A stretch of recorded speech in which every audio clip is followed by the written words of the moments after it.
I wasn't planning on having a video out this week, but here I am. And this one might get long, but I think what I have to say is important and I think it should be out there. Usually when I do videos like this, I'm talking about mood symptoms and how they're affecting me because that is the majority of my problems. But the last like 4 days or so, 3 days or so, I don't know, it's honestly hard to keep track, but psychotic symptoms have been rearing their ugly head and I've been having to deal with that and the residual effects from it. And the thing is, normally when stuff like this happens, I don't want to talk about it. Like, that's what my brain tells me to do, but I'm going to do the opposite and, well, talk about it. So I'm going to tell you what's going on today. And if you are new here, what a video to start on. My name is Kit, and I have something called schizoaffective disorder, which is a condition where someone experiences symptoms of schizophrenia, much like what I'm talking about today, such as delusions and hallucinations, what I'm talking about today, but also symptoms of a mood disorder, either major depression or in my case, bipolar. Anyways, psychosis sucks, so let's get started. First things first, I am in treatment,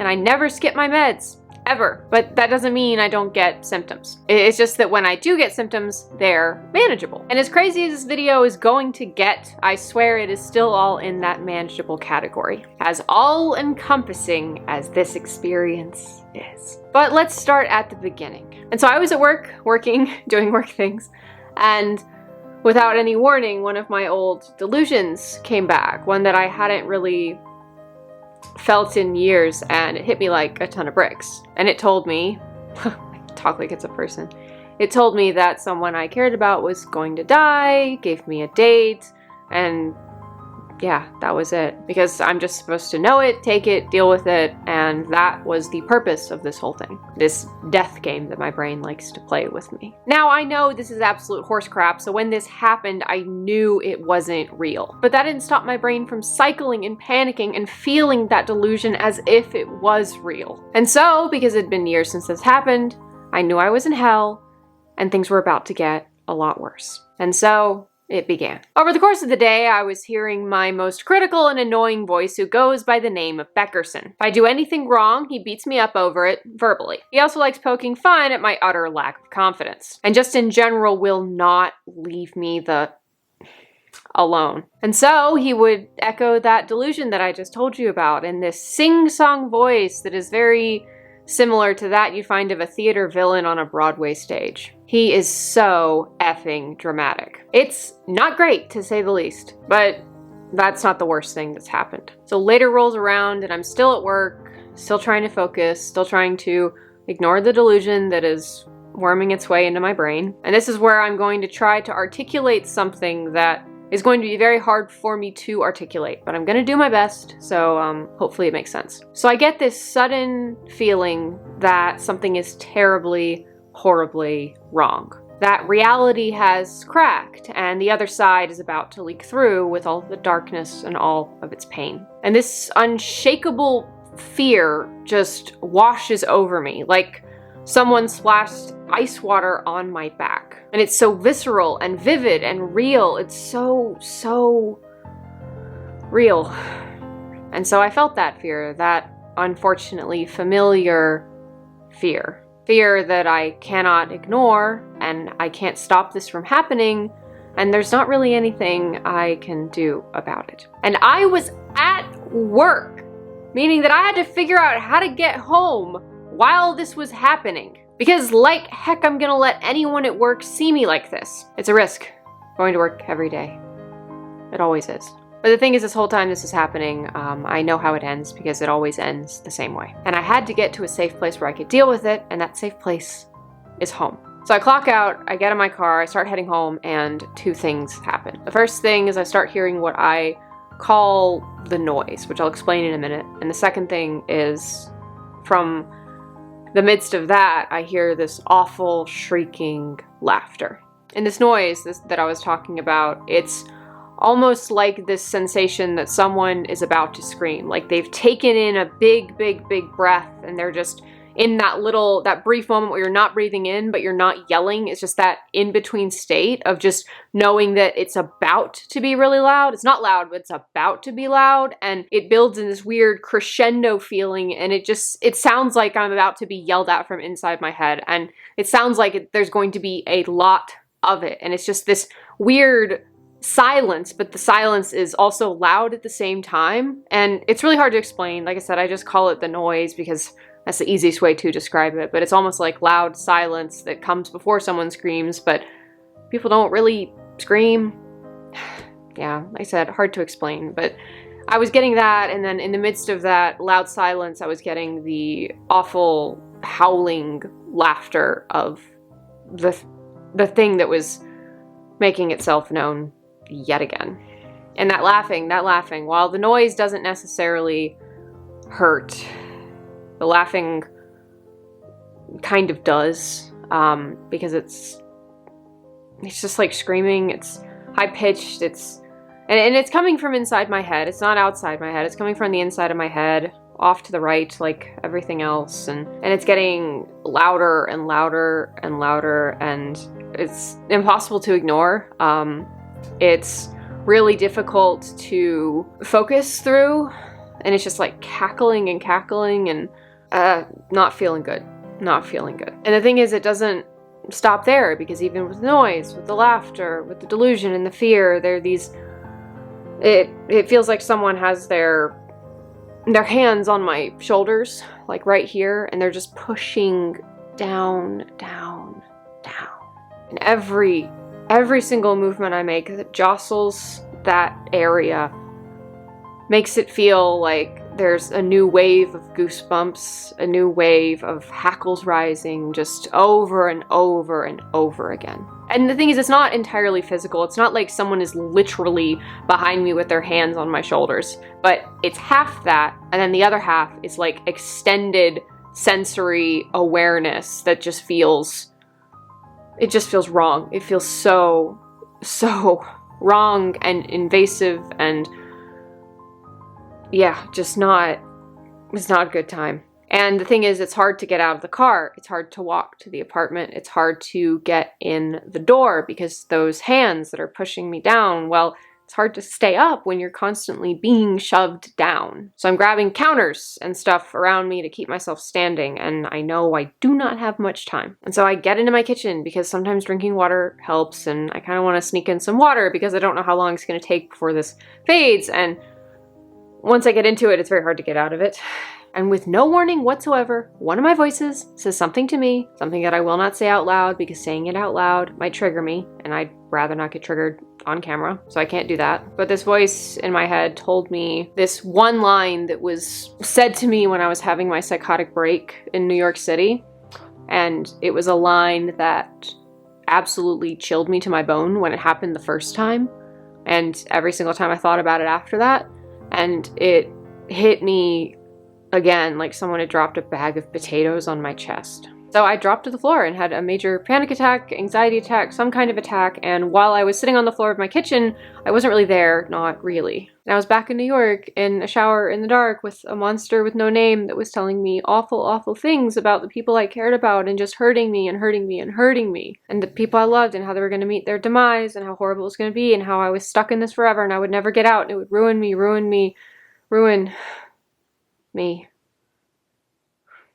And then I was back in my kitchen trying to calm down, scratching lines in the dirty linoleum on the floor, grabbing onto anything I could to bring me out of the past and back into the present. Because things were more real now than they had been in years. But I thought, once I calmed down from that panic attack, anxiety attack, whatever, that maybe it was over. Maybe it all had worked its way out of me. Because, for a little bit, it was quiet. And I stood back up again. And as I did that, the laughing returned and the feeling of someone's hands on my shoulders started coming back and having that same pushing me down feeling. And that sensation, well, there's only one thing in the moment I can do that makes it vanish. Remember how I said it was like hands on my shoulders pushing me down? Well, if I actually go down and stay down, it stops. So I just lay down on the floor and let it happen. And that sounds like I'm losing. It sounds like I've lost. That sounds like I'm giving up. And maybe I am, but it's the only thing that helps and it's the only thing that makes it go away. So sorry, but that's what I'm gonna do. And the thing is, this is something that every single time I have to wait it out. And I can either wait it out struggling to stay up, sitting, standing, whatever, or I can just lay down on the floor, let the feeling vanish, and then just wait for the laughing to stop. That's my options. And so sorry, the floor is the better option for me. There's less pain that way. And so yeah, it ends up the same. Me on the floor, listening to the laughter, the nonsensical fragments of words and phrases, and the waves and waves of unshakable fear for no reason whatsoever. And it feels like my body is just the ever-changing surface of a pond, and the monster is just poking a stick at my neck, my back, my sides, causing these ripples that just fly out, and the sensations are all I can feel, and I feel that I'm screwed, and I can't believe I'm putting this on YouTube, but you know what? YouTube's the platform for it, so here I am. And the thing is, you might be wondering, Kit, why don't you fight the dang thing? Well, here's the thing. I have in the past, and it doesn't end well, because this thing, who I have given the name of Sal, will yell at me if I don't, just take it, so to speak. And the thing is, if someone's yelling inside of your head, it's almost worse than someone yelling outside of your head, because if it's in your head, you feel like it's everywhere and that you can't escape it, and you can't deal with it because you can't shut your ears because it's in here. You can't do this because it's in here. And even if it was actually a hallucination, this wouldn't help anyway. But I've found the internal screaming to be much more difficult to deal with than external screaming. External screaming for me is very fleeting, it doesn't really last long, but the internal screaming goes on for far longer and it's far more intense. But I'm finally on the floor, and the hands leave me, and I just don't get up. Because if I try, they will come right back. And I cry a bit. I actually cry a lot, because, fun fact, this is a very terrifying experience that I'm kind of trying not to relive as I'm making this video. But I was also very far away from the nearest stuffed bee, so I didn't have any comfort of good old Madam B nearby, so I felt pretty alone. And it's all so physical, and it's all beyond physical, and it's more than physical. And I don't know what's up, and I don't know what's down. I just have to ride the wave and be there. And I was so alone. And that was Monday. And eventually, like I expected it to, it leaves. The monster that I call Sal leaves. And I get up, and it feels like nothing had happened. The hands are gone, the voices are gone, the noise is gone, the delusion is gone, any residual hallucinations are gone. It's all just gone. And that's the thing about psychosis for me, is that when it leaves, and I have the realization that my suspicions that it was psychosis become, oh yes, that definitely was psychosis, and I get this whole feeling that every single thing that had happened to me really was all in my head and it wasn't real, then this weird disconnect happens. And it's almost like my brain is processing that my reality is different from actual reality. And that dichotomy, that disconnect, that juxtaposition makes me feel effing crazy. I feel insane because I feel so far away from the reality that everyone else is experiencing, because my brain made up one of its own to, well, frack with me. And I hate it when my reality lies to me. I mean, I tell people I have a healthy distrust of reality, but dang, I really hate it when it actually isn't trustworthy. And so I shook it off as best I could. I hugged my stuffed bees and went to sleep, praying that the next day would be better. But the next day, almost the exact same thing happened, with less death involved, which was nice, but the same thing happened again. In the afternoon, Sal came back, the hands came back, and I drove home with that feeling, fighting to stay upright until I was in a safe place again. Then I just laid down on the floor again. And this time I FaceTimed my friend. I explained to her very briefly why I was on the floor and unable to get up, and she stayed with me as long as she could, which was nice, because I wasn't alone this time. And I cried again. I always do. And it got dark this time while I was down. But being alone in the dark with a monster, even if you know it's not real, is a very scary thing, especially when, while this is happening, I'm having this constant battle between my brain telling me that it's not real, while my skin and my bones and my nerve endings are telling me that it is extremely real. But I just waited it out again. like I had the day before, and eventually I was let go, the hands vanished, I was able to get up, the villain in my head went away, and I was able to, you know, get up off the ground and continue my day. And this was basically Whiplash. And the thing is, it's pretty often that I deal with juggling between my reality, where I hear things, see things, and feel things that aren't there, and then the reality that everyone else sees. And I'm usually pretty good at separating the two, and going back and forth is something I'm usually good at doing. Like, I can put them in boxes and make them easier to deal with. But when Sal is in the mix, well, I just get downright paranoid. He makes me paranoid that I'm gonna end up on the floor sobbing at work. No one is gonna know what on earth is happening to me. People are gonna see me the way that is, and it's a risk I take every single day when I get in the car and leave my apartment, and I hate it, I hate it, I hate it. And I can stave it off. I've proven that by telling you about this video, but not forever. Yesterday was easier, and today was harder, and I still feel like my brain is sitting on the edge of a cliff, feet dangling over the edge and flirting with the drop below, and just one slip and yeah, just all come tumbling down again. And I'm telling you all of this because it's the reality of living with something like schizoaffective disorder. It's the reality of having a serious psychotic disorder with serious triggers. It's to remind myself and you guys that no matter how hard I try to live a seemingly normal, everyday life, this disorder still exists, and it affects every single thing I do.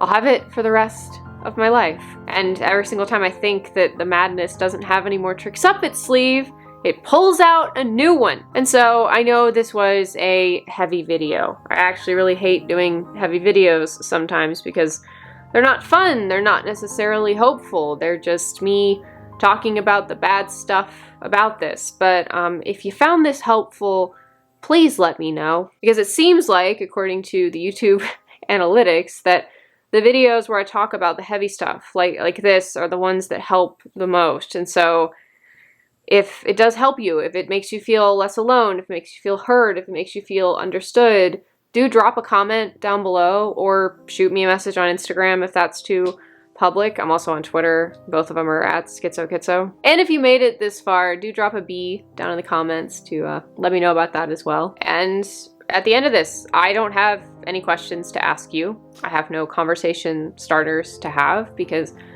I am just tired. I want to sleep.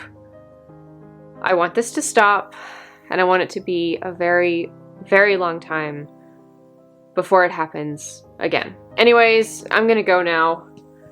Me and Madam B are gonna exchange some hugs, and I'll see you in the next video. So, all right, bye-bye.